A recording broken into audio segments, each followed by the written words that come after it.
are against illegal immigration, especially because it is linked to several forms of organized crime.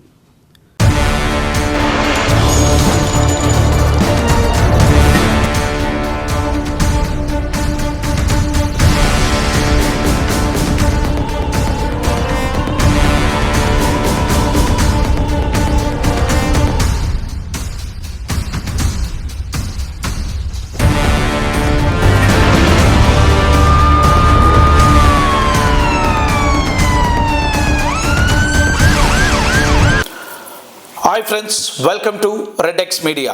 இன்னைக்கு உலகம் ஃபுல்லாக பரபரப்பாக பேசிகிட்டு இருக்கிற ஒரு பெரிய பிக் டாபிக் சப்ஜெக்ட் அப்படின்னு சொல்லலாம்.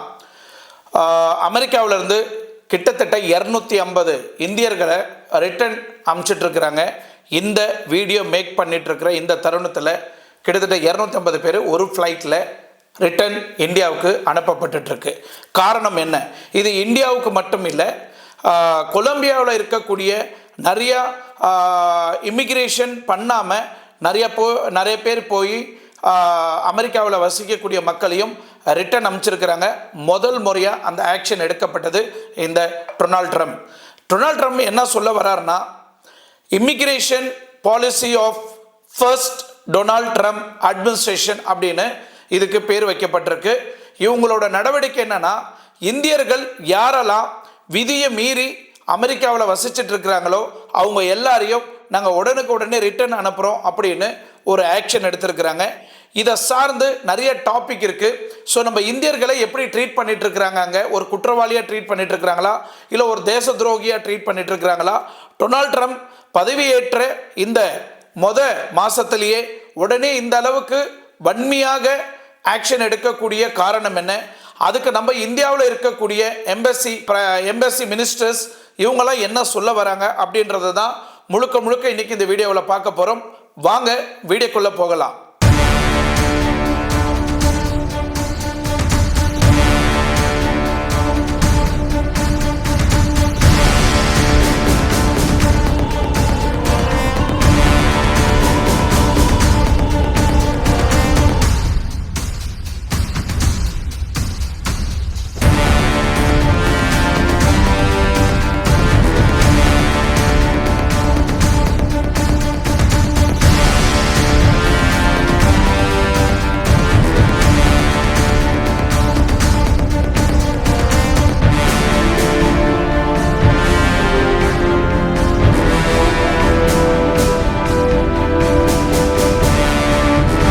அமெரிக்காவிலிருந்து இந்தியாவுக்கு அமெரிக்காவோட இராணுவ விமானம் இந்தியாவை நோக்கி வந்துட்டு இருக்கு. கிட்டத்தட்ட 250 பயணிகளை ஏற்றிக்கிட்டு அந்த ஒரு ஃப்ளைட் டிராவல் ஆகிட்டு இருக்கு.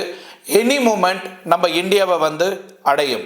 எதற்காக டொனால்ட் ட்ரம்ப் இந்த முடிவை எடுத்தார் நீங்க பார்த்தீங்கன்னா, ஸோ அமெரிக்காவில் இருக்கக்கூடிய ஆய்வு நிறுவனம் என்ன சொல்றாங்கன்னா, கிட்டத்தட்ட 33 கோடி மக்கள் வந்து அமெரிக்காவில் வசிக்கிறாங்க. அதில் 1 கோடி மக்கள் சட்டவிரோதமாக நம்ம அமெரிக்காவில் வந்து வாழ்ந்துட்டு இருக்கிறாங்க அப்படின்னு ஒரு ஆய்வு சொல்லப்படுது.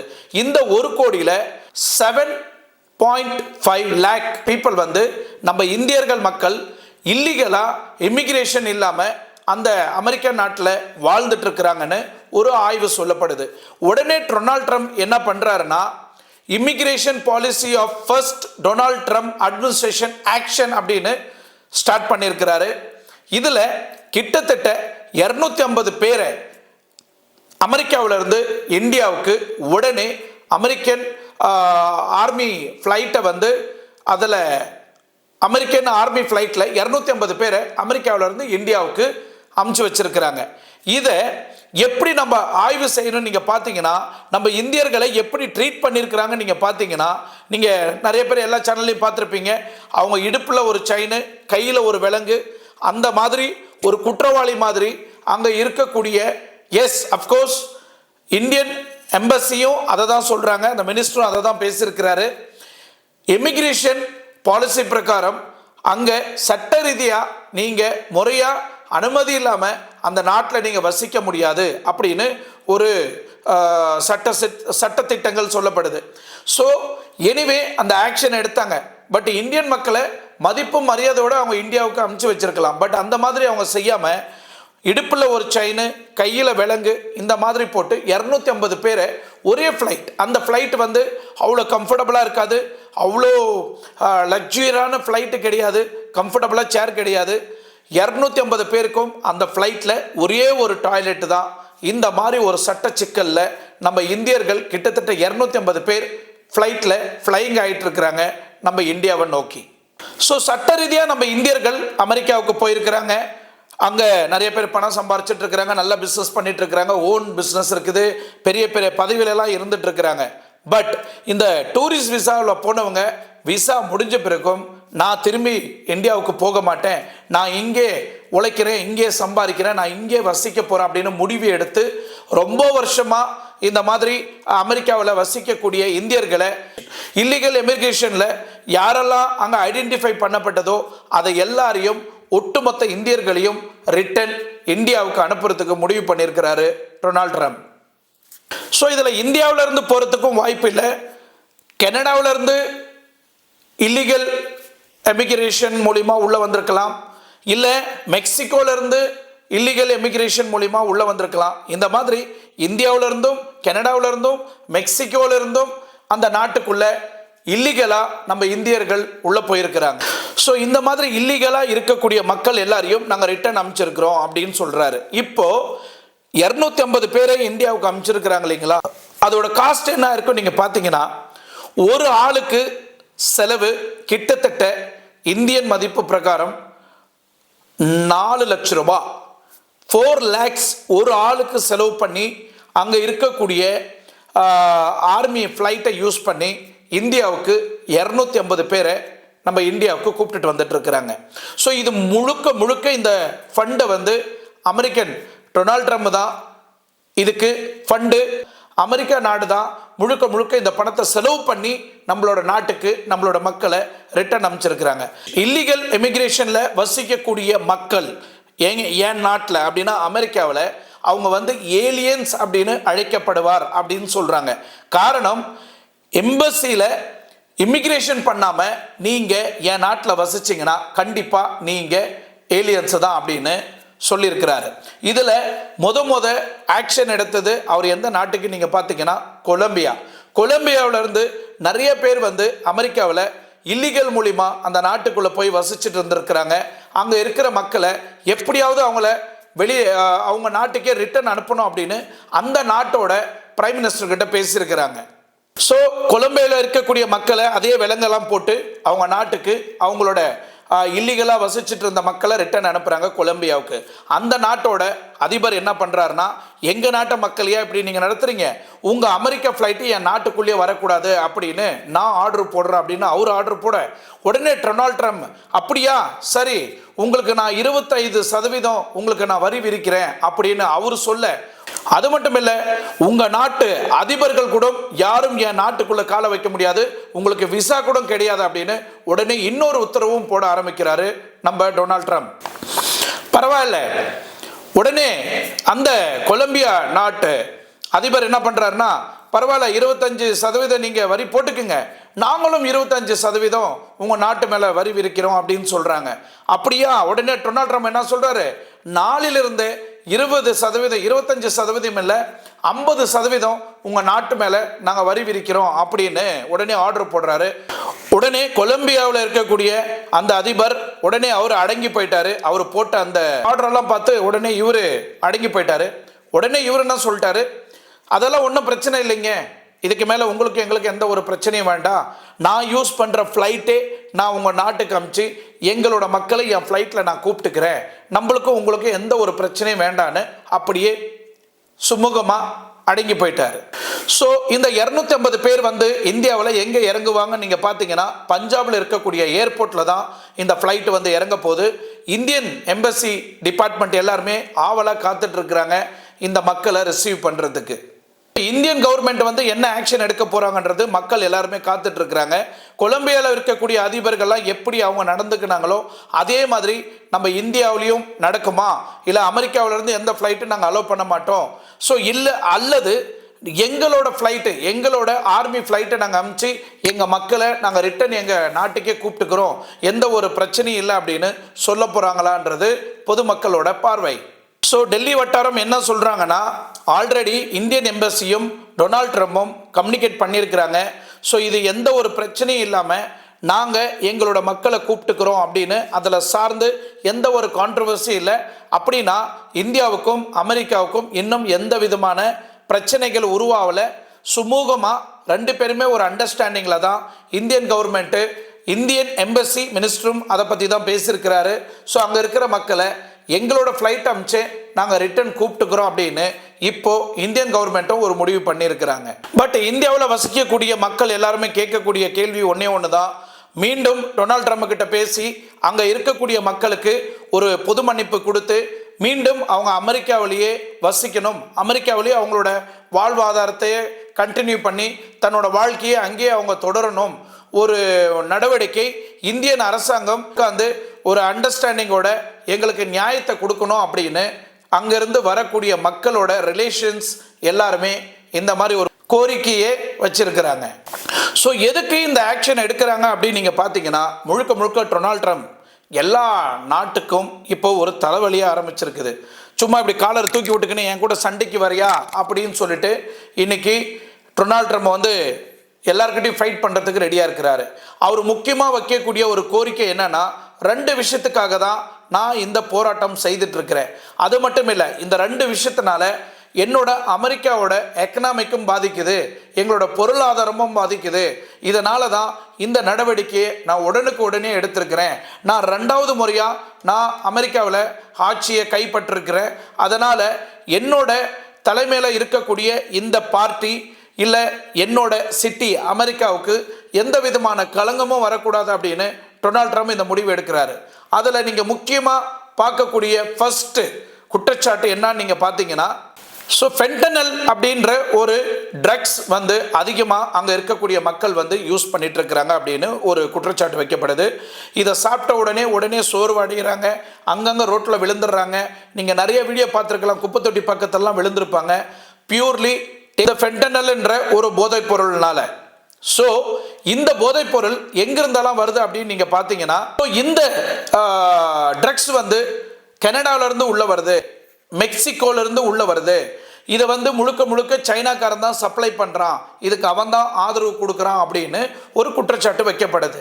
ஸோ இப்போ இந்த மூணு கண்ட்ரிக்கும் உடனே என்ன பண்ணுறாருன்னா, இவர் உடனே டேக்ஸ் இன்க்ரீஸ் பண்ண ஆரம்பிச்சிட்டாரு. ஃபார் எக்ஸாம்பிள், இவன் எந்த ஒரு பொருளை அமெரிக்காவுக்கு எடுத்துகிட்டு வந்தாலும் டேக்ஸ் கட்டி தான் அவன் எடுத்துகிட்டு வர முடியும். ஸோ இப்போ இந்த இடத்துல டேக்ஸுக்கு என்ன வேலை நீங்கள் பார்த்தீங்கன்னா, இப்போது $2 கொடுத்து வாங்கக்கூடிய ஒரு ப்ராடக்ட்டு இவன் டேக்ஸை போட்டானா கிட்டத்தட்ட $8 to $10 நான் கட்டி அதுக்கப்புறம் தான் அந்த ப்ராடக்டை நான் வாங்கணும். அந்த நிலைமைக்கு இந்த மூணு கண்ட்ரிக்கும் இந்த டொனால்ட் ட்ரம்ப் வந்து டேக்ஸை வந்து அதிகப்படுத்தி இருக்கிறாரு. ஸோ இந்த மூணு கண்ட்ரிக்கும் ஒரு பிரச்சனை வர மாதிரி ஒரு புது டேரிஃப் பிளானை போட்டு மூணு கண்ட்ரிக்கும் இவர் ஒரு தலைவலியாக ஆரம்பிச்சிருக்குது. ரெண்டாவது அவர் வைக்கக்கூடிய குற்றச்சாட்டு என்னன்னா, ரொம்ப பெரிய குற்றச்சாட்டாக வைக்கப்படக்கூடியது இந்த இல்லீகல் இமிகிரேஷன் உள்ள வரக்கூடிய மக்கள் தான். இதனால் டாப் 3ல நம்பர் 1 இருக்கக்கூடிய இந்தியர்களை நம்ம கண்டிப்பாக அவங்க நாட்டுக்கு ரிட்டர்ன் அனுப்பணும் அப்படின்னு ஒரு முடிவு எடுத்திருக்கிறாங்க. இந்த முடிவு எடுத்தது காரணம் என்னன்னா, இங்கே இல்லீகலாக வசிக்கக்கூடிய கிட்டத்தட்ட 7.5 இந்தியர்கள் அவங்க எந்த ஒரு வரியும் கட்டாமல் எங்களோட வரி பணத்தில் அவங்க வாழ்ந்துட்டு இருக்கிறாங்க. எங்களோட எக்கனாமிக் பாதிக்கப்படுது, எங்களோட பொருளாதாரம் பாதிக்கப்படுது. இவங்க எப்படி நாங்கள் கட்டக்கூடிய டேக்ஸ் அமௌண்ட்டில் இவங்க இந்த நாட்டில் வாழ்ந்துட்டு இருக்கிறாங்க, இது எந்த விதத்தில் நியாயம்? இவங்க எல்லாருமே ஏலியன்ஸு, இவங்கள உடனே அவங்கள நாடு கடத்தப்படணும், அவங்க நாட்டுக்கே நம்ம ரிட்டர்ன் அனுப்பணும் அப்படின்னு டொனால்ட் ட்ரம்ப் வந்து முடிவு எடுத்திருக்கிறாரு. ஸோ ஜென்ரலாக இல்லீகல் இமிகிரேஷன் எப்படி இந்த அளவுக்கு பேசும் பொருளாக மாற்றப்பட்டது அப்படின்னு நீங்கள் பார்த்தீங்கன்னா, பெரும்பாலும் நிறைய பேர் வந்து 5 லட்சம் 10 லட்சம் 20 லட்சம் கொடுத்து வேறு நாட்டுக்கு வேலைக்கெல்லாம் போவாங்க. சில பேர் பணம் இல்லாதவங்க என்ன பண்ணுவாங்கன்னா, ஜென்ரலாக பஞ்சாப் டெல்லியில் இருக்கக்கூடிய நிறைய பேர் இந்த வேலையை செய்கிறாங்க. எப்படியாவது இங்கே அங்கன்னு அவங்க சுத்தாத இடமெல்லாம் இல்லை, ஏதாவது ஒரு ஃப்ளைட்டை பிடிச்சி வேறு கண்ட்ரிக்கு போய் கடைசியில் மெக்சிகோ வந்து இறங்கிடுறாங்க.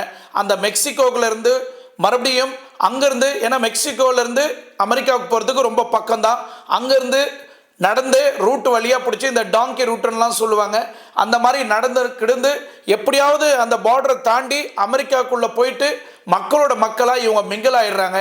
ஸோ அந்த இடத்துல இவங்க போலீஸ்கிட்ட மாட்டாத வரைக்கும் இவங்களோட எமிக்ரேஷன் எந்த ஒரு பிரச்சனையும் வராது. மாட்டினா மட்டும்தான் பிரச்சனை வரும். ஸோ அந்த அளவுக்கு மக்களோட மக்களாக இவங்க கலந்து அங்கேயே அவங்களோட பிஸ்னஸ், சொந்த வீடு இந்த மாதிரி அங்கேயே செட்டில் ஆகி அங்கேயே வசிக்க ஆரம்பிச்சிட்டாங்க.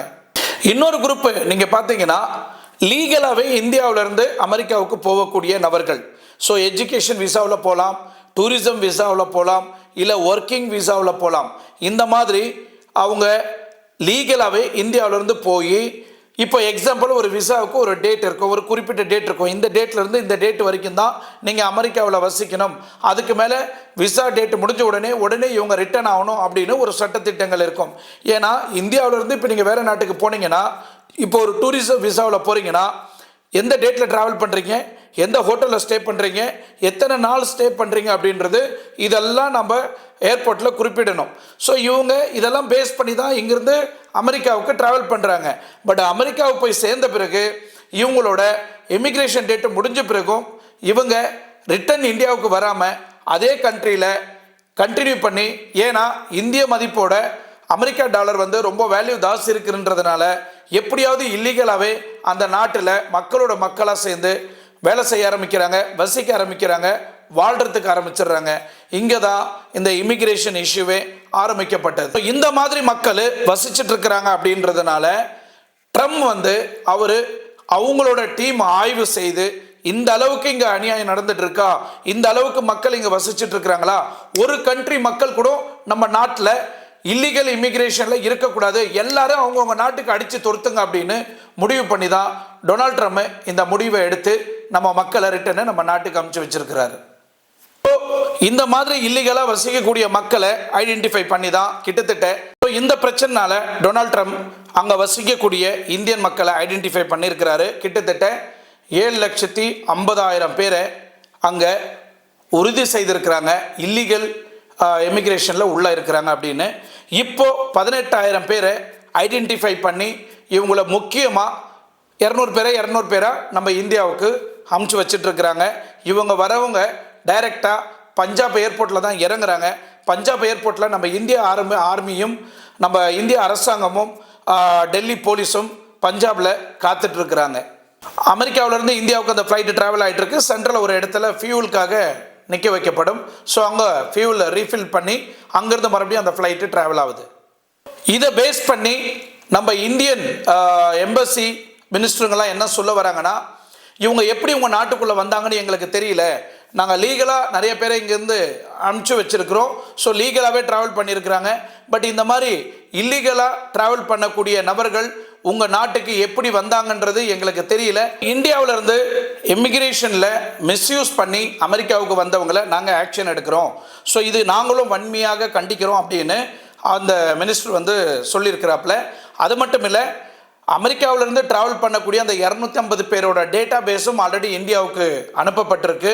ஸோ அதை அவங்க வெரிஃபை பண்ணி இவங்க எப்படி இந்தியாவிலேருந்து அந்த நாட்டுக்கு போனாங்க அப்படின்னு சட்டத்திட்டங்கள் வன்மையாக கண்டிக்கப்படும், அவங்க மேலே நாங்கள் நடவடிக்கை எடுக்கிறோம் அப்படின்னு இந்த சிவில் ஆஃபீஸர் வந்து தெளிவுபடுத்தி இருக்கிறாரு. ஸோ இது ரொம்ப ரொம்ப சீரியஸாக கண்டிக்கப்படுது.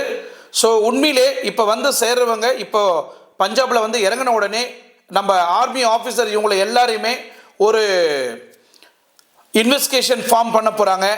எந்த ஏஜென்ட் மூலிமா இவங்க அமெரிக்காவுக்கு போனாங்க, எவ்வளோ பணம் கொடுத்தாங்க, எப்படி இவங்க உள்ளே போனாங்க, எந்த பாஸ்போர்ட்டை வச்சு போனாங்க, விசா இல்லாமல் எப்படி அந்த நாட்டுக்குள்ளே போனாங்க, எது வழியாக போனாங்க.